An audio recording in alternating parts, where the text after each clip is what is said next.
Halo sahabat berprestasi sejak dini, kembali lagi kita di podcast Moses, Motivasi Sukses. Nah, hari ini, podcast kali ini kita akan membahas tentang adversity question. Nah, sepertinya masih asing, apa itu tentang adversity question? Nah, biasanya kita mengenal tentang intelijen, spiritual, emosional, dan creativity. Nah, ternyata masih ada satu lagi yang perlu kita tahu tentang adversity question.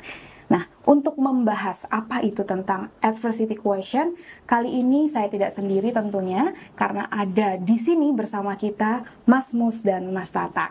Nah, sebelum kita membahas lebih lanjut apa itu adversity question dan obrolan menarik kita pada hari ini, saya mempersilahkan Mas Mus dan Mas Tata memperkenalkan diri. Ya, halo, selamat pagi, siang, sore, malam. Perkenalkan saya Dwi Mustanto. Aktivitas saya berkesenian sebagai penulis dan sutradara di Bakar Production. Assalamualaikum warahmatullahi wabarakatuh. Saya Tata, produsernya Bakar, kemudian koordinatornya Ketoprak Ngampung. Oke, baik. Terima kasih Mas Mus dan Mas Tatak. Terima kasih juga sudah berkenan hadir untuk di podcast Moses kali ini. Nah, tadi saya di awal sudah menyampaikan kita membahas tentang adversity question. Itu ya merupakan suatu kemampuan, kecerdasan manusia gitu ya untuk lebih mempertahankan diri di tengah kesulitan yang dihadapi.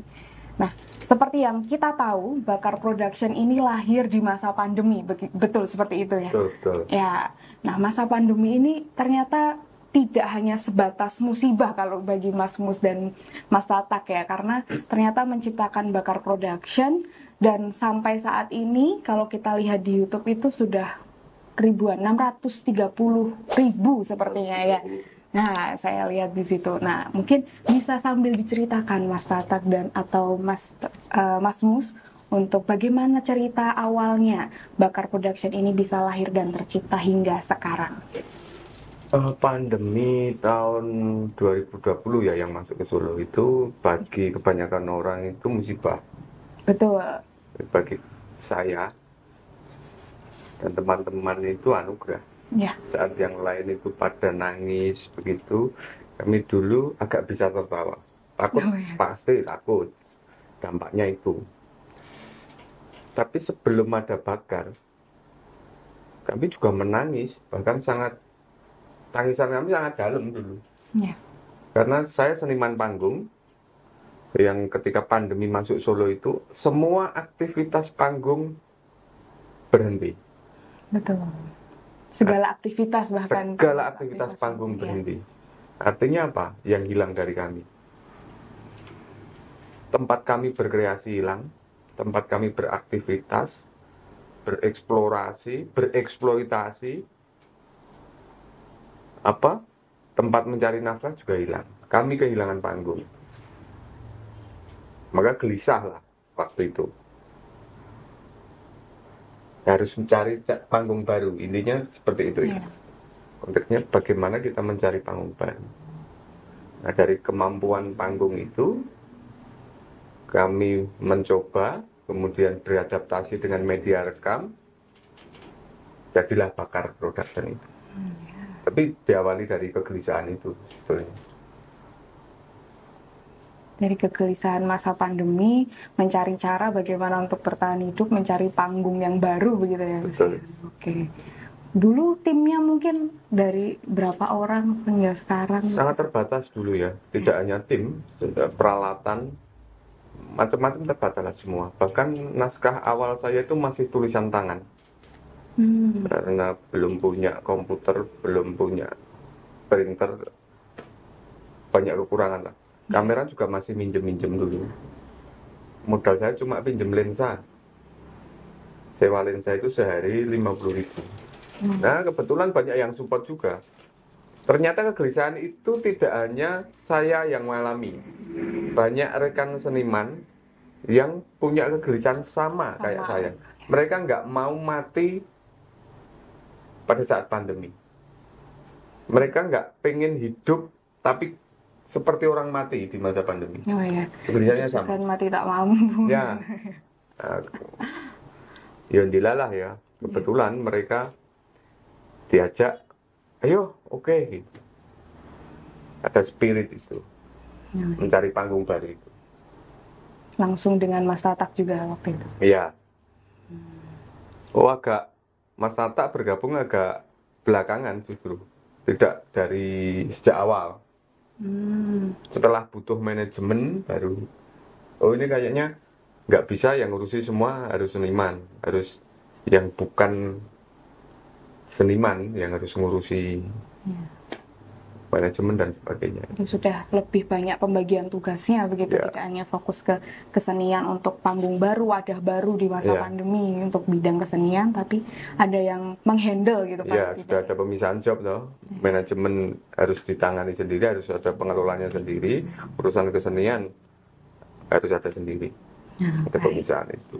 Ya, itu tadi cerita dari Mas Mus bagaimana menjadikan pandemi yang awalnya menjadi musibah yang tak terduga, tetapi menjadi anugerah hingga saat ini muncullah Bakar Production. Kemudian kalau cerita dari Mas Tatak, bagaimana saat masa pandemi kemarin dapat bangkit gitu dan sampai ketemu dengan Mas Mus.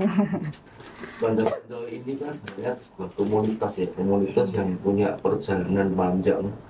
Kemudian perjalanan panjang yang memang sebelumnya sering mengalami hal-hal sulit gitu.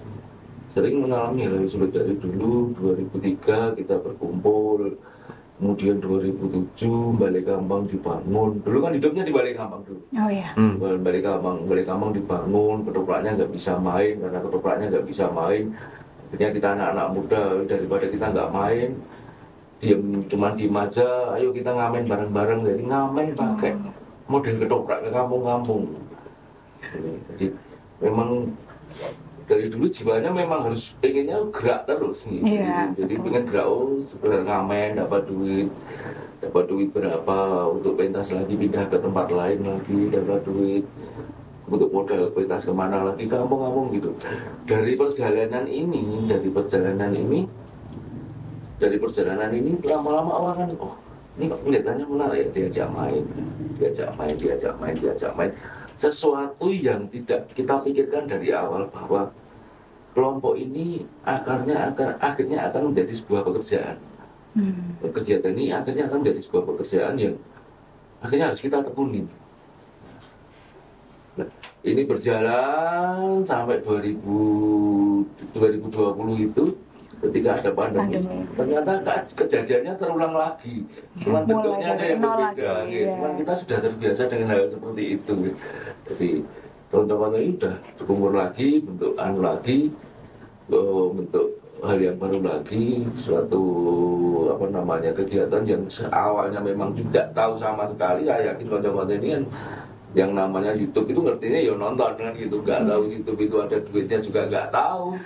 YouTube itu ada kiat-kiat khusus untuk biar penontonnya ada juga nggak tahu. Pengennya cuma berkegiatan gitu aja. Perkara hasilnya apa itu udah nggak mikir dulu. Pengennya cuma kalau ini mau bergerak, pikirannya tidak ke besok kita makan pakai apa. Kalau diem kan akhirnya pikirannya ke sana. Tapi ketika konco-konco ini bergerak, pikirannya jadi ya udah besok kita butuh ada pekerjaan ini, bisa ada pekerjaan ini, udah lupa dengan yang urusan itu gitu, meskipun pada akhirnya ada hadiahnya itu kalau ada adsense YouTube itu jadi hadiah. Yang penting bergerak dulu. Kita dari dulu memang motonya harus selalu bergerak, nggak bisa diem. Malah ada yang aneh kalau harus diam tanpa melakukan apapun gitu kan, malah tambah semakin takut, semakin yang tadi dibilang gelisah. Yang delok ya ngerti wong meneng. Yang harus nggak boleh diem gitu intinya, jangan sampai cuma diem malah nanti kepikiran yang lain-lain gitu kan. Nah, ini karena berarti paling tidak Bakar Production ini dari tahun 2020. Nah, bagaimana mungkin ada kendala-kendala selama mempertahankan dan juga konsisten untuk sampai sekarang memproduksi konten-konten film pendek hingga sudah berapa video, mungkin udah banyak ya? Iya, sangat banyak. hampir 300 episode kan. Ya. 250-an lebih lah. 280. Ya menjaga ritme. Ya. Kalau awal kesulitannya kan kita beradaptasi ya. Adaptasi itu memakan waktu yang cukup lama dulu. Karena disiplin kami berbeda. Kami kan disiplinnya seniman tradisi, seniman panggung, yang tidak tahu media rekam, tidak tahu panggung digital. Panggung kami dulu panggung fisik. Panggung itu.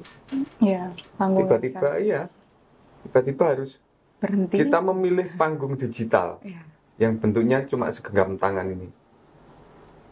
Bagaimana kita masuk ke situ? Ada proses belajar untuk transisi itu menuju ke panggung digital itu. Dan dilalah sebagian teman-teman ya nek sing paham. Teman-teman dari isi paham tentang media rekam. Ada admin yang paham tentang digitalisasi itu. Kita belajar bareng dulu. Opo-opone sinau. Semua bidang sinau. Termasuk aktor-aktornya juga belajar. Jadi mereka yang terbiasa main di panggung dengan gaya-gaya acting yang agak lebar begitu, yang gede gitu. Jadi ketika sudah direkam nggak bisa pakai gaya seperti itu. Pendekatannya harus realisme, harus kewajaran. Nah, banyak proses. Nah, kita menikmati proses itu aja. Karena tentu berbeda dari yang sebelumnya, kemudian penyesuaian yang adaptasi tadi. Dan satu lagi yang saya lupa tadi. Peristiwa lahirnya Bakar ini kan dari kegelisahan. Nah, seperti yang ceritakan Mas Tata tadi, dalam berkesenian, saya itu mengalami 2 kali kegelisahan besar. Pertama, ketika Balik Kambang itu dibangun. Ketika Balik Kambang dibangun, kami dipindahkan ke kampung seniman di Kadipiro itu, Ngipang. Kami saat itu kehilangan panggung. Panggung fisik kami hilang, karena dibangun. Kami nggak punya aktivitas. Lahirlah Ketoprak Ngampung itu. Akhirnya apa? Dari kegelisahan itu kita menciptakan panggung. Ayo gawe panggung dhewe sing maine ora ning Balik Kambang tok, tapi berkeliling dari kampung-kampung. Peristiwa kegelisahan yang kedua, ya saat pandemi itu. Enggak cuma panggung saya yang hilang.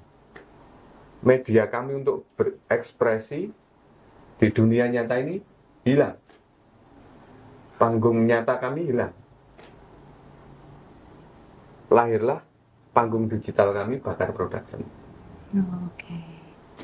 Jadi perjalanan panjang 2 kegelisahan, tapi mampu membangkitkan bagaimana kita beradaptasi dari proses yang sebenarnya tidak pernah terpikirkan akan terjadi tentunya. Dan hasilnya benar, kita nggak pernah berpikir ini nanti bakalan dapat sesuatu dari adsense dari macam-macamnya. Nggak pernah berpikir itu, dan kami juga nggak pernah berpikir tentang tingkat kesulitannya. Harus dilakoni, Pak. Kesulitan bikin YouTube itu kan orang kalau tahu, bikin YouTube itu pasti berpikir banyak kali, tidak hanya 2 kali, tapi banyak kali. Karena berpikir, enek penontonnya orang, carane piye, anune piye. Justru karena saya tidak tahu sama sekali, dilakoni, Pak. Kalau saya tahu bikin YouTube itu sulit, saya nggak akan melakukan itu malah, justru. Karena saya nggak tahu. Karena justru nggak tahu itu tadi, wis coba lakuin aja dulu. Lakoni wae, timbangannya gabut, timbangannya nganggur. Hidup-hidup kita mencari panggung baru itu. Menarik sekali ini ya, intinya pokoknya dilakoni wae, bergerak dulu. Ya mungkin dari Mas Tatak ada tambahan. Yang disebut dia tadi di kota-kota ini kan tiba-tiba dapat aksen YouTube yang nilainya, yang awalnya memang niatannya mau berkegiatan cuman bergerak, kemudian tiba kok ada monetize, kemudian ada duitnya dari yang 3 juta jadi 16 juta, 16 juta jadi 30 juta, 37, 50 juta sampai 85 juta, dan 80 juta bertahan lama kayak gitu. Ini kan dari kita yang kerjasamanya yang memang niatannya memang bekerja bareng ini, begitu ada duit kan ada muncul apa namanya, semangat, motivasi, ada motivasinya, iya. ada motivasi yang berlebihan ini kan akhirnya kan timbul gesekan-gesekan kan, karena ada beberapa kepentingan kan. Jadi sebuah kelompok ketika awalnya memang tidak ada apa-apa ini rukun banget, tapi begitu sudah mulai ada uangnya ini hal yang menjadi hal yang biasa tadi, mulai ada kepentingan-kepentingan masing-masing. Kemudian kita berusaha mengatasi itu. Kemudian setelah mengatasi itu bagaimana ini menata kelompok ini, karena ini semakin pekerjaan semakin banyak, orang yang membutuhkan semakin banyak, orangnya harus tambah lagi, yang awalnya cuma nggak sampai 20 orang sekarang 45 orang. Dan kita mulai menata, oh ini divisinya ini divisi ini pekerjaannya ini sudah sudah menata itu. Perjalanan tiba-tiba selama PPKM gitu pendapatan kita tinggi, begitu PPKM habis sekarang sudah dibuka, kegiatan sosial sudah kembali normal lagi, orang berbisnis di situ sudah mulai berkurang sehingga agen kita berkurang, menjadi tantangan kita baru lagi 1 tahun terakhir, ya kan? Dulu tiap bulan bisa sampai 85 juta, sekarang tinggal separuh. Bagaimana mengatasi orangnya sudah jadi banyak 45, pendapatannya turun, bagaimana kelompok ini harus bertahan. Artinya kalau ketika ini bertahan, kita tidak hanya berharap dari YouTube, akhirnya harus berpikir juga ini tunjuk dari mana lagi, ini harus ada pekerjaan baru lagi.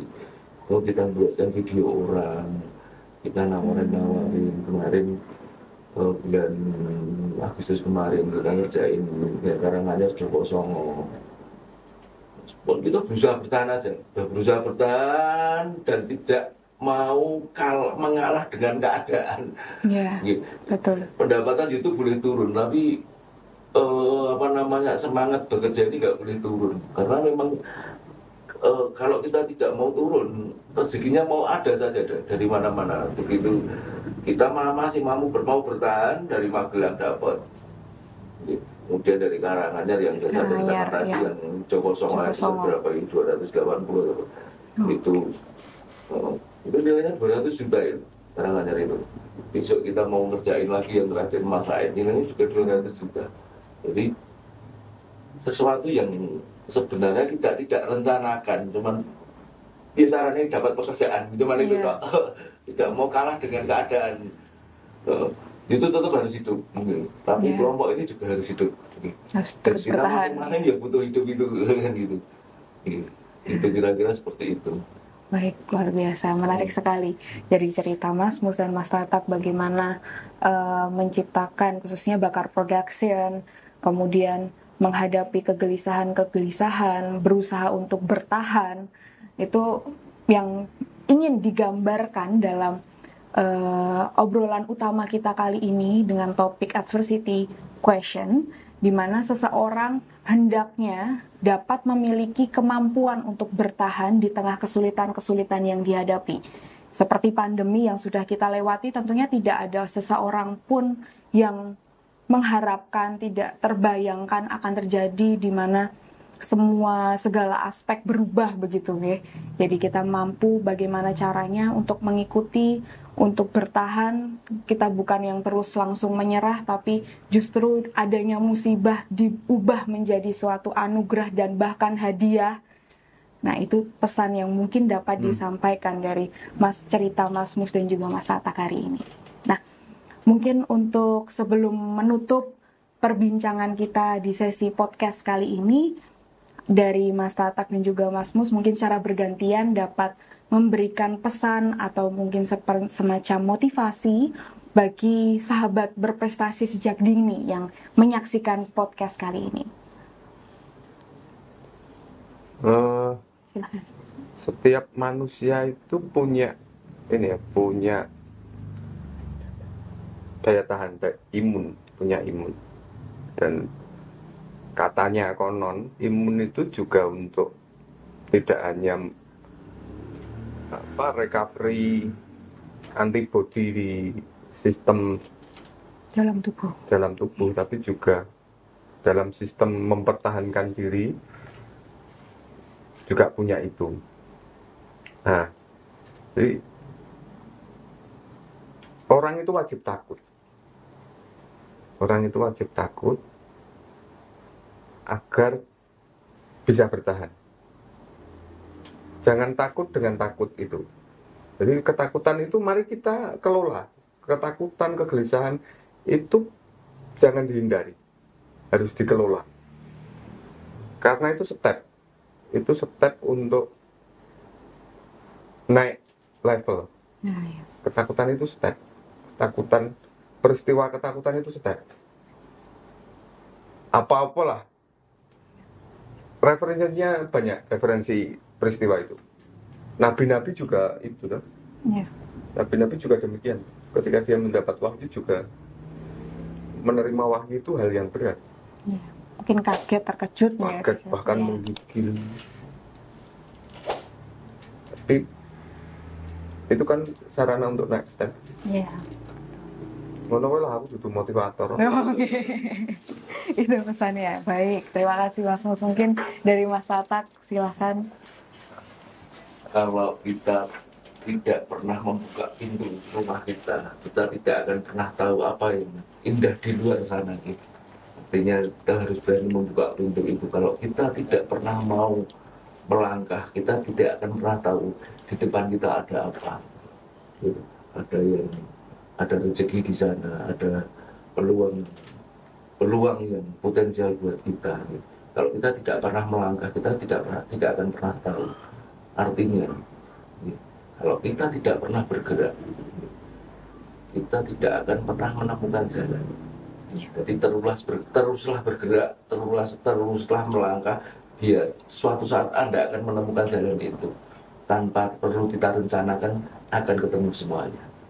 Oke, baik. Terima kasih Mas Mus dan Mas Tatak. Luar biasa. Jadi intinya untuk kembali lagi ke materi utama kita tentang adversity question, di mana seharusnya kita dapat mencari, menggali kemampuan kita sejauh mana sih untuk dapat bertahan atau mungkin bisa dikatakan tangguh gitu terhadap segala hal yang terjadi, apapun itu. Yang utama adalah menolak rasa takut, dilawan rasa takutnya, setidaknya coba dulu melangkah, yang penting bergerak, tidak hanya diam di tempat. Seperti itu mungkin ya. Baik, untuk closing ini biasanya kalau nanti mungkin minta bantuan Mas Mus dan Mas Tatak ketika saya menyebutkan berprestasi sejak dini, salam juara begitu ya. Mari. Baik, untuk menutup podcast kali ini, dan jangan lupa untuk terus mengikuti podcast Moses, dan terakhir dari kami, salam juara.